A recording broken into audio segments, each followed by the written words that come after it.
Hello friends, and welcome to Lanes Explorer's Winter Warmer. This actually is Hurricane's last ride with me aboard anyway. It's gone to another home, and I hadn't realised this of course when I was riding, but I decided to come on this run because it's one of my very favourites. It has everything that I love. A disused railway, viaducts, lovely bridges, a lovely river running along on the left hand side, which leads into Dentdale, another favourite, because then that runs along through Dentdale, and that's one of my favourites too. It's a lovely sunny day. It's quite early in the year here. It was after this ride that I started to think about whether I really needed to have two motorcycles which were ostensibly the same, apart from the tank colour. And I thought long and hard about this, which one would I keep if I was to get rid of one? And I love them both, and that's a problem. But in the end I decided that my first one, which is now it's actually just come up for 3 years old, so it needs its MOT, and that Spitfire was the first one I've got. Originally I'd ordered this Dapper grey, but they didn't, for some reason, they didn't have it, and they sent me the Rebel Red instead, which I thought, oh wow, that's wonderful. But then the more I thought about it, I decided to get the Dapper grey one as well. I don't know why, but anyway, it never turned out how I expected. I thought I'd be riding both of them in different ways, but I never did.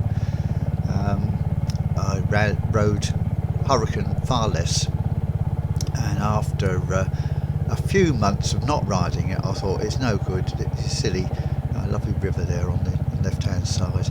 Now I thought, no, think carefully about this, and do you really need both these bikes? So no, one went, and now I have to move the bikes into the workshop, away from the hangar, and that's now a vintage model railway, as some of you will know, you've watched the videos, and it's actually rather nice having the bike in the workshop because it's much easier to get in and out. Although because the weather's been so wet, I've decided to take it off the road for the winter and do the necessary work for the service and the MOT, and then I'll get it MOT'd when the sun comes out again and it warms up a bit. Anyway, I hope you enjoy this little run along this very, very beautiful lane, and it has all those features, as I say, that I love. And in fact, Mercia Motor and myself, we've chatted about this, what makes a Lanes Explorer a lane. And yes, it has many of those features. This part doesn't have the grass growing in the middle, of course, that came later, but it has many of the features that gives a top marks Lanes Explorer lane. Lovely views as you ride along. That's why I'm riding so slowly. I just taking it all in, and I know that's not everyone's taste, but many of you like to have these slow rides, with relaxing rides, and I did actually nip along to get here. It's a fair old distance to get out into this park from where I live. So we were nipping along, a bit smartish, but I haven't shown you that lovely bridge, lovely twisty turny bit over the bridge there, and it's all those features. And this would have been a ride that I would have done on the bicycle, of course, had I been able to get over here, which is a bit tough nowadays. However, yes, I'm keeping fairly fit. I think the only thing that would do for me would be the problem I have with my eyesight, which I notice actually quite a few of us motovloggers are suffering from. Partly that I think is because of excessive use of screens. It's not good. And I know that 5D Traveller, my friend Mick, he did put a video up recently after a long break through eye problems, eye strain, but he has to use his screen to work. I don't, of course, anymore. I gave it up many years ago, realising that it wasn't doing me any good at all. And that's when I changed my profession to something completely different. Anyway, I shall ease off on the chat and let you just enjoy this part of the run along this little part of the lane.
Pass over the river again, over this lovely little bridge here. Yes, that marks another high in the Lanes Explorer marking system. And now we're in Dent Dale itself and heading off towards Dent.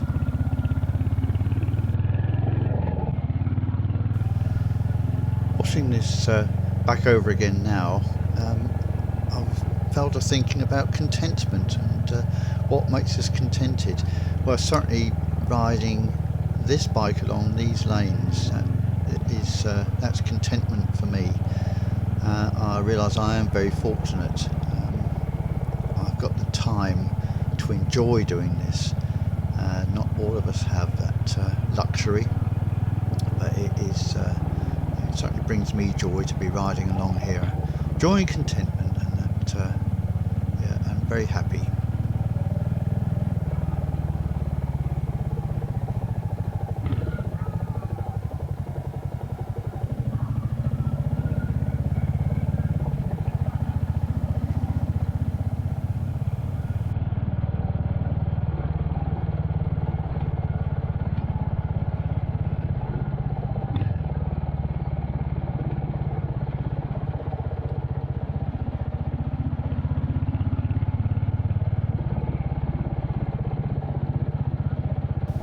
There were actually a couple more things that came out of this, watching this back over, and one of them, I don't know if you've noticed, but there's a distinct lack of the paraphernalia of modern living. Telegraph poles, power lines and street lights. It must be incredibly dark here at night, and that must be so wonderful. I don't know about actually if you lived out here, of course it'd be pitch black, but the night sky must be phenomenal. Now, I have experienced that. When I used to live in the south, I had some friends who used to live in a very rural area, and we used to drive over in the evenings to see them. And when you stopped the car and got out, it was just so dark. Without a torch you could not see where you were going. And it was the same true in Pembrokeshire. I was over there for holidays, and out there you could see, you could see so much. You know, the Milky Way was very, very distinct. You could see satellites fly over, and yeah, it was great. So I imagine that must be exactly the same, because you're a long way from any real towns here. Nearest one is Sedbergh, which is only a small place, and some way off from that actually. Dent, small village, but yeah, that's a little way off too. But the power lines must be, well, the power must be getting to these little places under the ground, and that in itself, you think about it, you know, the amount of work that was involved in getting power to these places, unless they have their own power supplies, sort of a generator. How do they get their power? I know it's very rural. I mean, it's farms, isn't it, that we're seeing as we pass by. But certainly, because we're in the national park, the Yorkshire Dales National Park here, no pylons walking across the land, which is lovely, and yeah, it's just very unspoiled. Although, of course, man has been here for millennia, for thousands of years anyway. I don't quite know how long, but yeah, and it is a metalled road, and we do get vehicles along here, as you can see. But the other thing I wanted to talk about really was the fact that I am watching this back over, and in fact this does mark my 250th video. Not all of those, of course, have been on public view. One have seen all of them, but most of them are available to watch should you wish. And I do enjoy watching past videos from my motor vlogging friends. Mercy Motor, often go back to his because he's done some absolutely phenomenal work. When he's been over in Wales especially, I just love to watch his rides over in Wales. Parts that I've not been to, other parts I have, and it's nice to see it from somebody else's perspective. And it would be good, I think, to just to pop a camera on the bike and just film where you've been. Now, I know not everybody wants to do that. Not everybody wants to take a camera out with them or whatever they want to record things on when they go for a walk.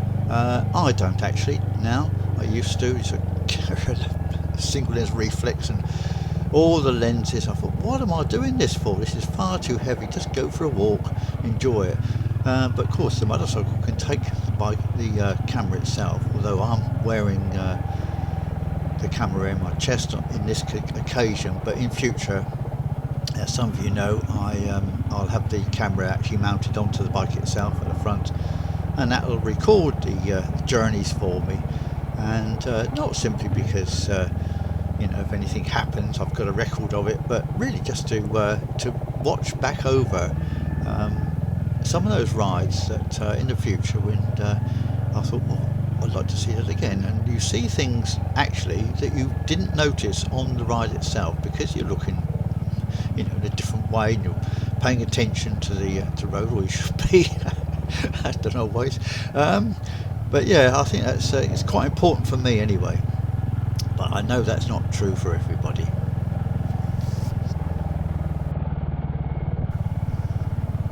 By the time you see this, of course, we'll, in the northern hemisphere at least, be heading towards longer days, and that does please me. Unfortunately, of course, that means that if you're in the southern hemisphere, as some of my friends are, you'll be heading towards the shorter days. But you've got a lot of long days ahead of you yet, so don't worry. And we've got a lot of long, dark days ahead of us too. So we mustn't get too excited. But yes, I do get excited when we pass that shortest day. It has seemed to have been a very long, wet portion of winter, and we're not even into January, February yet, and they're usually pretty grim. Anyway, let's concentrate on the positive and eliminate the negative. And was that old song, which many of you won't know actually. You're far too young.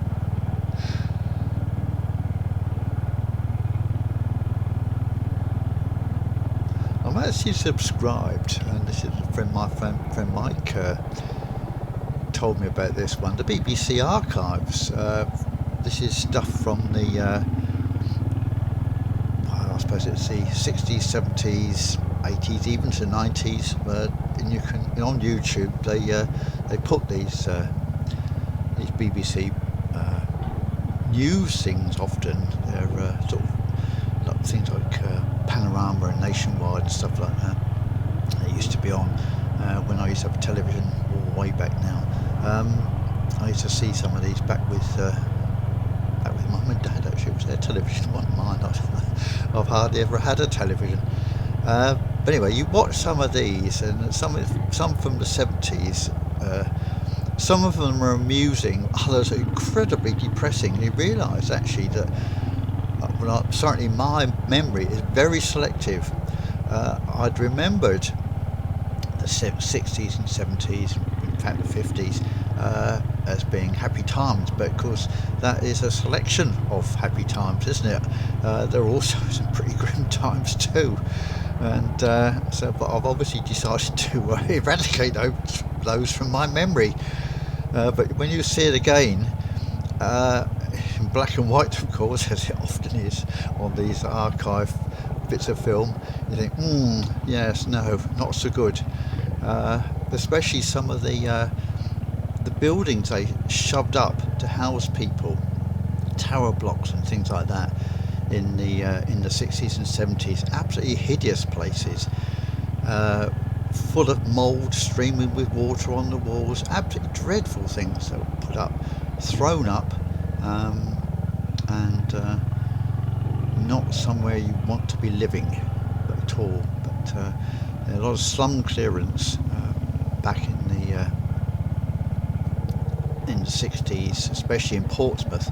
A lot of Portsmouth got bombed, and a lot of the housing was actually very poor when it was put up, and they cleared a lot of it, and then they shoved up these 60s tower blocks, which weren't well constructed. Hopefully, well, some of them are still there, but I think they've also taken a lot down. I think they've built a lot on the hill, which is behind Portsmouth, called Portsdown Hill. They put a lot of housing up on that, and that's all gone, all been swept away. So, you know, absolutely millions of pounds spent on all of that, and all now just taken away. I don't know what's in its place. When I used to live in Portsmouth, it was wonderful to get out over the other side of the hill, we used to say. Well, I did anyway, which was the countryside. Now, of course, it's not, and that's one of the things that I do regret. That I know people have to have somewhere to live. In fact, the housing's going everywhere at the moment, but when you come out to a place like this and you see that it's actually unspoiled in terms of modern building, it just is a joy, and that's another aspect of it that pleases me, which is why I like to come out to these places. And it's so quiet, isn't it? I mean, it's just myself, the occasional passing car, and that's your lot. That's all you see. It's quite a favourite for cyclists, this route, very quiet, of course, and it's actually on the National Cycle Network, this ride that we're doing today, and that's how I find a lot of my rides, is by looking at the books I have on that network, and the routes that take you through this countryside, because essentially that's what I like to do. I like to ride through the countryside. I'm a country person, despite having been brought up in the big city. Not that Portsmouth was a big city when I grew up in it, and because it's limited by the fact it's an island.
well, we've pretty much had this ride to ourselves, haven't we? And that has been rather nice. I do like empty roads to ride along. I know many of you do. Well, I think we all prefer that, but we can't always achieve it. But certainly we did on this one. Anyway, I hope you've enjoyed this little run out in the countryside on such a lovely day, and on Hurricane 2. And yes, there is a bit of nostalgia, a bit of sadness about parting with her, but we shall enjoy riding Spitfire, especially now we've got the Metzeler tyres and the Hagen rear suspension units. It makes a world of difference to it, and the higher gearing, of course, which was on both bikes. But also, of course, I've got the single seat on Spitfire, and now someone did. They were upset, I think, that I'd put a single seat on it, but you know, I never carry a pillion, so what's the point of having a dual seat? Absolutely redundant, isn't it? And you know, I'm quite happy to chop about things. Anyway, we'll see you again soon, I hope, and have a good Christmas, and look forward to the new year. Bye for now.